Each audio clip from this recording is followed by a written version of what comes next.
وعضوية الأستاذ مجدي سامي والأستاذ ميشيل ماهر قد أقرت منح هذه الجائزة عرفانا وتقديرا لدورها في إجراء السينما المصرية ونشر الفن والثقافة بالمجتمع من خلال أعمالها الفنية المتميزة.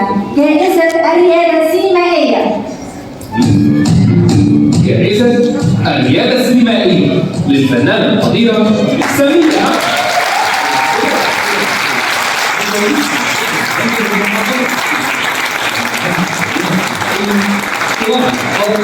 أم المعروفة خالد بن هشام خالد الخليلي عن رواية الأديب نجيب محفوظ. من الأعمال الدرامية التي شارك بها محمد رسول الله، غدا تتفتح الزهور، ضد التيار، امرأة من زمن الحب، أميرة المعدين، يواد دين الشريف، أحلام في البوابة، دعوة فرح، جدار القلب، ماما في الاسم. وقد حصلت على العديد من الجوائز والتكريمات من المهرجانات المحلية والعربية، منها المهرجان القومي للسينما، مهرجان المركز الكاثوليكي المصري للسينما، كما حصلت على عشرات الجوائز وشهادات التقديم من جمعيات ومؤسسات فنية.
شكرا لكل اللي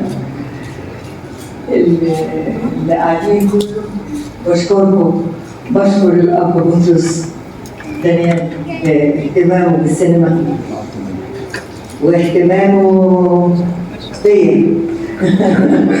أنا آسفة جدا إن أنا ما حضرتش في الافتتاح لظرف كلنا عارفينه، بسبب صديق عزيز عليا الله يرحمه الأستاذ سمير صبري.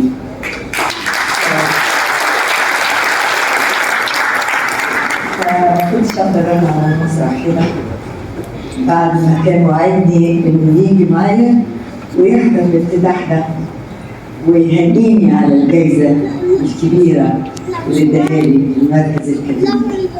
فأنا عشان كده بهدي الجائزة دي لروح الأستاذ سمير صبري.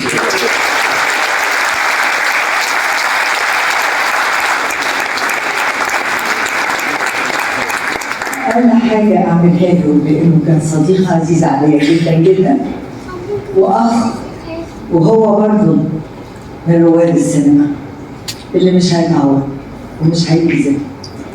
الله يرحمه. شكرا.